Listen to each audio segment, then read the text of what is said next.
Hello guys, welcome back France customs. അപ്പോൾ guys, എല്ലാവർക്കും good morning. First time പെറ്റുറങ്ങാണ്. അപ്പോൾ ഒരുപാട് ദിവസമായി നമ്മളിപ്പോൾ വീഡിയോ കാര്യങ്ങളൊക്കെ ചെയ്തിട്ട് വീഡിയോ ചെയ്തതിന് ശേഷം ഉള്ള നമ്മുടെ വീട് തന്നെ ആണോ എന്ന് ചോദിച്ചിട്ടുണ്ടെങ്കിൽ അല്ല ഗൈസ്, നമ്മൾ റിനോവേറ്റ് ചെയ്തിട്ടുണ്ട്. പിന്നെ ടോട്ടൽ വീട് മൊത്തം അപ്ഡേറ്റ് ആയിട്ടുണ്ട്.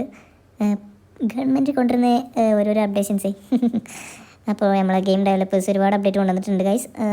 അതിൻ്റെ ഭാഗമായിട്ട് നമ്മുടെ വീടിൻ്റെ പണികളും ഏകദേശം ഫുള്ളി റിനോവേറ്റഡ് ആയിട്ടുണ്ട്. അതായത് പണ്ട് കണ്ട പോലെയല്ല, ക്രിസ്മസ് അലങ്കാരപരമായിട്ടാണ് ഇപ്പോൾ ഈ സെറ്റപ്പ് എല്ലാം വന്നിട്ടുള്ളത് വീടിൻ്റെ അകത്തേക്ക്. ഇൻഷാല്ലാ നെക്സ്റ്റ് അപ്ഡേറ്റിൽ അത് റിമൂവ് ആയിരിക്കും എന്നാണ് എനിക്ക് തോന്നുന്നത്. ക്രിസ്മസ് കഴിഞ്ഞൊരു അപ്ഡേറ്റും കൂടി വരും. അപ്പോൾ നമ്മൾ ഒരുപാട് ഇപ്പോൾ ഡെവലപ്മെൻറ്റിൽ എത്തിയിട്ടുണ്ട് ഗൈസ്. നമ്മളിപ്പോൾ അത്യാവശ്യം ഹൈ റേഞ്ചിൽ എത്തിയിട്ടുണ്ട്. അൽഹംദുലില്ലാ ട്രേഡിങ്ങിൽ അത്യാവശ്യം ഇൻവെസ്റ്റ് ചെയ്ത് തുടങ്ങി. നല്ലൊരു എമൗണ്ട് പീക്ക് ലെവലിൽ നമുക്ക് എത്തിക്കാൻ പറ്റിയിട്ടുണ്ട്. അതിൻ്റെ ഒക്കെ ഒരു മഹിമയാണ് നിങ്ങളിപ്പോൾ കണ്ടുകൊണ്ടിരിക്കുന്നത്. നമ്മുടെ വീട് മൊത്തം റിനോവേറ്റഡ് ആക്കി. പിന്നെ വേറൊരു സർപ്രൈസും കൂടി ഉണ്ട്, അത് ഞാൻ പറയാം. അതും വീടിൻ്റെ മൊത്തത്തിലുള്ളൊരു സംഭവങ്ങൾ ഞാൻ ഇങ്ങനെ ഓടിപ്പാഞ്ഞ് കാണിച്ചു തരാം. മേൽഭാഗത്ത് ഇവിടെ ജിമ്മ് കാര്യങ്ങൾ, ടെമ്പിൾസ് കാര്യങ്ങളൊക്കെയാണ് വരുന്നത്. അവിടെ ഒരു വർക്കിംഗ് ഏരിയ എന്നുള്ളതാണ്. പിന്നെ ഇവിടെ നിന്ന് ഇങ്ങോട്ട് പറയാനൊന്നുമില്ല. ജസ്റ്റ് ഇങ്ങനെ ഈ ഒരു ഗെയിമിൻ്റെ ഒരു സെറ്റപ്പും കൂടെ ഉള്ളൂ. വേറെ ഇവിടെ വർക്കിംഗ് ഏരിയ ആണ്. ഇവിടെ ജസ്റ്റ് ഒരു ബാൽക്കണി പോലത്തെ ഒരു ഏരിയയും വേറെ കാര്യമായിട്ട് ഈ ഒരു ഭാഗത്തില്ല. അപ്പോൾ ഗൈസ്, അത് മൊത്തം സോളാറിൻ്റെ സിസ്റ്റം ആണ് ചെയ്തിട്ടുള്ളത്. സോളാറും പിന്നെ അപ്പുറത്ത് വെള്ളത്തിൻ്റെ ഒക്കെ ഓരോരോ ഹെവി സിസ്റ്റങ്ങളാണ് നമ്മൾ അപ്ലൈ ചെയ്തിട്ടുള്ളത്. അതുകൊണ്ട് അങ്ങനത്തെ കാര്യങ്ങൾക്കൊന്നും നമുക്ക് വേറെ വലിയ ബുദ്ധിമുട്ട് കാര്യങ്ങളൊന്നും ഫേസ് ചെയ്യേണ്ടി വരുന്നില്ല. ഇവിടെ ഒരു ഡൈനിങ് സ്പേസ് കൊടുത്തിട്ടുണ്ട്. അതായത് ഇവിടെ ഈ ഒരു രണ്ടാം നില എന്ന് പറയുമ്പോൾ മൊത്തത്തിൽ എനിക്ക് ആക്സസ് ചെയ്യാൻ പറ്റുന്ന രീതിയിലുള്ളൊരു ഏരിയ ആണ്. കാരണം എൻ്റെ റൂം അടക്കം ഓപ്പൺ ആണ്. ഡോറൊന്നും ഞാൻ കൊടുത്തിട്ടില്ല, കാരണം പെട്ടെന്ന് ആക്സസ് ചെയ്യാൻ വേണ്ടിയിട്ടാണ്. പിന്നെ നമ്മൾ ഗെയിമിംഗ് സെറ്റപ്പ് വരുന്നത് ഇതിൻ്റെ ഉള്ളിലാണ്. അപ്പോൾ അതിന് മാത്രം ഞാൻ കുറച്ച് പ്രൈവസി കൊടുത്തിട്ടുണ്ട്, കാരണം നമുക്ക് ഡിസ്റ്റർബൻസ് കാര്യങ്ങളൊന്നും വരരുത്. പിന്നെ ഈ ഭാഗത്താണ് ടോയ്ലറ്റ് വരുന്നത്. ഓക്കെ. പിന്നെ ഈ പുറത്തേക്ക് കാണിക്കുന്ന ഈ എല്ലാ ഗ്ലാസും ടഫസ്റ്റ്, അതായത് ഉള്ളതിൽ വെച്ച് ഏറ്റവും ടഫസ്റ്റ് ഗ്ലാസ്സാണ് നമ്മൾ യൂസ് ചെയ്തിട്ടുള്ളത്. ബുള്ളറ്റ് പ്രൂഫോട് കൂടി വരുന്ന ടഫസ്റ്റ് ഗ്ലാസ്സാണ് നമ്മൾ യൂസ് ചെയ്തിട്ടുള്ളത്. പിന്നെ നമ്മൾ അടിയിൽ ഡൈനിങ് ഇതാണ് വരുന്നത്.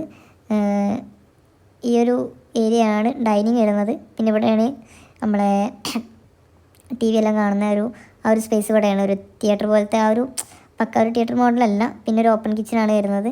അതിനോടനുബന്ധിച്ച് തന്നെ ടോയ്ലറ്റും വരുന്നുണ്ട് താഴത്ത്. ഇതാണ് കിച്ചൺ വരുന്നത്, ഒരു ഓപ്പൺ കിച്ചൺ വരുന്നുണ്ട്. ഇവിടെ ഒരു ബ്രേക്ക്ഫാസ്റ്റിൻ്റെ ഒരു ടേബിൾ സെറ്റ് ആക്കിയിട്ടുണ്ട്. ഓക്കെ ഗൈസ്, മോർണിംഗ് ആയതുകൊണ്ട് നല്ല ക്ഷീണമുണ്ട്. പെട്ടെന്ന് ഓടിപ്പോൾ നിങ്ങൾക്ക് ഇങ്ങനെ കാണിച്ചു തരണമല്ലോ. അപ്പോൾ ഗൈസ്, നമുക്കിപ്പോൾ നിലവിൽ നമ്മൾ ഗാരേജിൽ 6 വണ്ടിയുണ്ട്. ഒരു പോളോ, ഒരു BMൻ്റെ 5 സീരീസ്, പിന്നെ ഒരു M5, ഒരു സിവിക്ക്, പിന്നെ ഈ ഒരു ബെൻസ്, ഒരു G-Wagon, ഒരു ജീപ്പ് കോമ്പസ് ഇന്ന് ഞാൻ എടുക്കുന്നതായിരിക്കും. ഇതെല്ലാം ബോഡി ഗാർഡ്സാണ് യൂസ് ചെയ്യുന്നത്. നമുക്കിപ്പോൾ അത്യാവശ്യം ബോഡി ഗാർഡ്സും ഡ്രൈവർമാരും കാര്യങ്ങളൊക്കെ ഉണ്ട്. നമ്മൾ നിലവിൽ സിറ്റിയിലുണ്ടായിരുന്ന റൂം കാര്യങ്ങളെല്ലാം നമ്മൾ റിസൈൻ ചെയ്തിട്ടുണ്ട്. ഇപ്പോൾ നിലവിൽ നമ്മൾ ഗ്യാങ് ഹൗസും ഗ്യാങ് മീറ്റ് കാര്യങ്ങളൊക്കെ ഇവിടെ വെച്ചാണ് നടക്കുന്നത്. കാരണം അതിന് വേണ്ടി ഉപയോഗിച്ചിട്ടുണ്ടായിരുന്ന നമ്മളെ സിറ്റിയിലുണ്ടായിരുന്ന ഫ്ലാറ്റ് നമ്മൾ റിസൈൻ ചെയ്ത് ഒഴിവാക്കിയിട്ടുണ്ട്. അതുപോലെ തന്നെ സിറ്റിയിൽ നമുക്കൊരു ഷോറൂം ഉണ്ടായിരുന്നു, അതും നമ്മൾ നിലം പിടിച്ച് ഒഴിവാക്കിയിട്ടുണ്ട്. അപ്പോൾ ഇപ്പം നിലവിലാകുള്ളത് നമ്മുടെ ML കോൺസെപ്റ്റ്സിൻ്റെ ഹൈവേയിൽ ഉണ്ടായിരുന്ന ഷോറൂം മാത്രമാണ് ഇപ്പോൾ നിലവിലുള്ളത്. അതാണ് നമ്മുടെ ഫസ്റ്റ് ഷോറൂം. സെക്കൻഡ് ഷോറൂം അതാണ്. ഫസ്റ്റ് ഷോറൂം സിറ്റി 2-ലായിരുന്നു. അത് നമ്മൾ തുടങ്ങിയ സമയത്ത് തന്നെ ഒരുപാട് നീണ്ടു പോയിട്ടില്ല. നമ്മൾ അപ്പോൾ തന്നെ ഒഴിവാക്കി. ഹൈവേയിൽ എന്ന് പറയുമ്പോൾ നമുക്ക് അത്യാവശ്യം എല്ലാവർക്കും അറിയാവുന്നൊരു സ്പോട്ടും കൂടിയാണ്. നമ്മളിൽ ML കോൺസെപ്റ്റ് വൈറലായത് അവിടെയാണ്. പിന്നെ നമ്മൾ ML കോൺസെപ്റ്റിൻ്റെ ഒരു രണ്ടാമതൊരു ഷോപ്പും കൂടി നമ്മൾ അറേഞ്ച് ചെയ്യാനുള്ള ഒരു പ്ലാനിങ്ങിലാണ്. അതിൻ്റെ ഒരു പ്ലാൻ നടന്നുകൊണ്ടിരിക്കുന്നേ ഉള്ളൂ, പൂർണ്ണമായിട്ടൊന്നുമില്ല. അപ്പോൾ ഇവിടെയാണ് നമ്മൾ വീടിൻ്റെ ടോട്ടൽ ലുക്ക് ഇങ്ങനെയാണ് വരുന്നത്. 3 നിലയാണ് വരുന്നത്. പക്ഷേ കണ്ടിട്ടുണ്ടെങ്കിൽ പെട്ടെന്ന് അങ്ങോട്ട് ക്യാച്ച് ചെയ്യാൻ പറ്റില്ല, കാരണം രണ്ട് സെപ്പറേറ്റ് ആയിട്ടാണ് കിടക്കുന്നത്. പക്ഷേ 3 നില എല്ലാം ജോയിൻ്റ് തന്നെയാണ് ഗൈസ്. അതിന് വേറെ സെപ്പറേഷൻ വരുന്നില്ല. പിന്നെ ഈ വണ്ടിയൊക്കെ നമ്മുടെ ബോഡി ഡ്രൈവറുണ്ട്, ഡ്രൈവർ കൂടെയാണ്. നമ്മളിപ്പോൾ ബാക്കിലാണ് ഇരിക്കാറ് ഗൈസ്. നിലയിലൊക്കെ എത്തിപ്പോയി. ഓക്കെ. പക്ഷേ എല്ലാവരും ഞാൻ അങ്ങനെ മുന്തളിപ്പ് കാണിച്ച് നടക്കുന്നൊന്നുമില്ല. കാരണം ഞാൻ ഈ നിലയിൽ എത്തിയിട്ടുണ്ടെന്നുണ്ടെങ്കിൽ അതിൻ്റെ മെയിൻ കാരണം നമ്മൾ ML കോൺസെപ്റ്റ്സും പിന്നെ അതുപോലെ തന്നെ ഏലിയൻ ഓട്ടോമോട്ടീവാണ്. അതായത് ഏലിയൻ ഓട്ടോമോട്ടീവിൻ്റെ കട്ട സപ്പോർട്ടും ML കോൺസെപ്റ്റ്സിൽ നമുക്ക് കിട്ടുന്ന വർക്കുമാണ് എന്നെ ഈ നിലയിൽ എത്തിച്ചത്. പിന്നെ ഏലിയൻ ഓട്ടോമോട്ടീവ് എന്താ സഹായിച്ചെന്ന് വെച്ചിട്ടുണ്ടെങ്കിൽ സ്റ്റോക്ക് മാർക്കറ്റിങ്ങിൽ എനിക്ക് ഒരുപാട് ഇൻവെസ്റ്റ്മെൻറ്റിന് പണം ഇറക്കി തന്നിട്ടുണ്ട് ഏലിയൻ ഓട്ടോമോട്ടീവ്. എനിക്ക് നന്ദിയും കടപ്പാടും ഒരുപാട് കാലം ഉണ്ടാവും അവരോട്.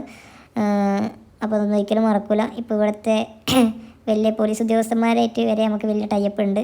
നമ്മുടെ ഈ ഒരു ഫ്രാൻസ് കസ്റ്റംസ് എന്ന് ഒഫീഷ്യലി രജിസ്റ്ററും ചെയ്തിട്ടുണ്ട്. ഇപ്പോൾ ഈ വണ്ടി കണ്ടാൽ ഫ്രാൻസ് കസ്റ്റംസ് എന്ന് കണ്ടാൽ ഏതൊരു പൊളിറ്റീഷ്യന്മാർക്കും മനസ്സിലാവും ഇതിൻ്റെ എന്നാളെ വണ്ടിയാണെന്നുള്ളത്. അതുകൊണ്ട് നമ്മുടെ എല്ലാ വണ്ടിയിലും ഫ്രാൻസ് കസ്റ്റംസിൻ്റെ ഒരു ബാഡ്ജിങ് ഉണ്ടാവും.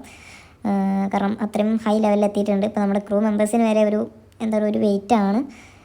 നമ്മളിപ്പോൾ രണ്ടാമതൊരു പുതിയ റിക്രൂട്ട്മെൻറ്റ് സെറ്റാക്കിയിട്ടുണ്ട്. അപ്പോൾ ആർക്കെങ്കിലും നമ്മുടെ ക്രൂവിൽ ജോയിൻ ചെയ്യണമെന്നുണ്ടെങ്കിൽ ജസ്റ്റ് ഒന്ന് പറഞ്ഞാൽ മതി. നമ്മൾ ക്രൂവിൻ്റെ റിക്രൂട്ട്മെൻറ്റ് എന്തായാലും 1 വീക്കിൽ നമ്മൾ അവസാനിക്കുന്നതായിരിക്കും. അത് കഴിഞ്ഞിട്ട് നമ്മളൊരു മീറ്റിംഗ് സെറ്റാക്കുന്നുണ്ട്.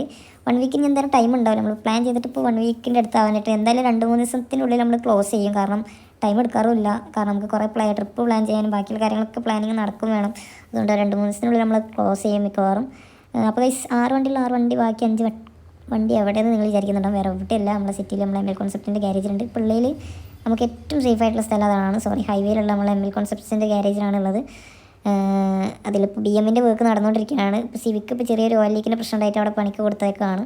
പിന്നെ നമ്മളെ പോളോ ഇപ്പോൾ നിലവിൽ വർക്കിംഗ് ആണ്, റെയർ പോളോ. അപ്പോൾ അത് റെയർ തന്നെയാണ് അതിൻ്റെ നമ്മൾ വിളിക്കുന്ന പേരും.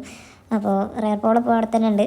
അത് ചിലപ്പോൾ മിക്കവാറും മറ്റന്നാറ്റൊരു ഫംഗ്ഷൻ ഉണ്ട്, അതായിട്ട് മിക്കവാറും ഞാൻ തന്നെ ആയിരിക്കും പോവുക. ഫംഗ്ഷൻസിനൊക്കെ ഞാൻ തന്നെ പോവുക. ഒഫീഷ്യൽ മീറ്റ് നമ്മൾ ഓഫീസിലേക്ക് കാര്യങ്ങൾക്കൊക്കെ നമ്മൾ ഡ്രൈവർ വിളിച്ചിട്ട് വണ്ടിയായിട്ടായിരിക്കും പോവുക. കാരണം അത്യാവശ്യം ഡ്രൈവ് ഉണ്ട് വരുന്നത്, പണ്ടത്തെ മാതിരി ഒന്നുമില്ല ഗൈസ്.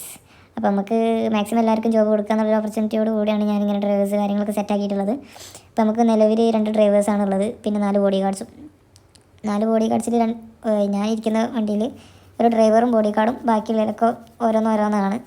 പിന്നെ ഒന്നെന്ന് പറയുമ്പോൾ നമ്മൾ വീട്ടിലുണ്ടാവും. അങ്ങനെ 4 ആൾക്കാരാണുള്ളത്. ഇപ്പോൾ ഏർലി മോർണിംഗ് ആയതുകൊണ്ട് ആളാൾ വീട്ടിൽ പോയേക്കുവാണ്. ഒരാൾ ജീവാഗണമായിട്ട് ഇങ്ങോട്ട് വന്നുകൊണ്ടിരിക്കുകയാണ്. അപ്പോൾ ഗൈസ് എന്താ പറയുക, എനിക്ക് ഇന്ന് ഹൈവേ പോകാനുണ്ട്. ML കോൺസെപ്റ്റ്സിൽ ഒന്ന് പോകാനുണ്ട്. അവിടെ ഒരു സീക്കിൻ്റെ വർക്ക് നടന്നുകൊണ്ടിരിക്കുന്നുണ്ട്. അപ്പോൾ ആ സീക്കിൻ്റെ വർക്ക് കഴിഞ്ഞിട്ട് വേണം എനിക്ക് എൻ്റെ സീക്കിൻ്റെയും ആ സീക്കിൻ്റെയും റിവ്യൂ ചെയ്യാൻ. ഇൻഷാ അല്ലാഹ് നെക്സ്റ്റ് വീഡിയോ മിക്കവാറും അതാവാൻ ഞാൻ തുറക്കാം. ഡെയിലി വ്ളോഗിങ് വരുന്നതായിരിക്കും. നാളെ ഇപ്പോൾ ആ വണ്ടീൻ്റെ വർക്ക് ഇനി കുറച്ചും കൂടി ബോറോഫിൻ കോഡിങ് കാര്യങ്ങളൊക്കെ നടന്നുകൊണ്ടിരിക്കുകയാണ്. 99% കഴിഞ്ഞിട്ടുണ്ട്. ഇനി അതും കൂടി കഴിഞ്ഞിട്ട് വേണം റിവീലിങ്ങിൻ്റെ കാര്യങ്ങളൊക്കെ സെറ്റാക്കാൻ. എന്തായാലും ഇതിൻ്റെ വീഡിയോ എന്തായാലും വരുന്നതായിരിക്കും. നമ്മളെ സിവിക്കും ഇന്നലെയാണ് അപ്ഡേറ്റ് കഴിഞ്ഞ് റിവീലാക്കിയായിരുന്നത്. അത്യാവശ്യം ഗ്രാൻഡ് റിവീലിംഗ് തന്നെ ആയിരുന്നു. അപ്പോൾ ഒരുപാട് ആളുകൾ വന്നിട്ടുണ്ടായിരുന്നു പുറമെ. എന്തായാലും ഈ വീടിൻ്റെ ഒരു ഇനാഗ്രേഷൻ കഴിഞ്ഞിട്ട് ഇപ്പോൾ 2 ദിവസമായി. അപ്പോൾ ഇതിൻ്റെ ഒരു ട്രീറ്റ് എന്നുള്ള നിലയ്ക്ക് ഞാൻ എല്ലാവരും വിളിക്കുന്നുണ്ട്. എന്തായാലും ഈ പറഞ്ഞ റിക്രൂട്ട്മെൻറ്റ് എന്തായാലും ക്ലോസ് ചെയ്തിട്ട് അതിന് ശേഷമായിരിക്കും ഇൻഷാ അല്ലാഹ്. അപ്പോൾ ഗൈസ് എന്താ പറയുക, അടുത്തൊരു വീഡിയോ ആയിട്ട് വീണ്ടും കാണാം. ഓക്കെ, എനിക്ക് കുറേ പരിപാടി ഉണ്ട്. ഓക്കെ. അപ്പോൾ ഗൈസ് അടുത്തൊരു കണ്ടൻറ്റുമായിട്ട് വീണ്ടും കാണാം. Okay, by.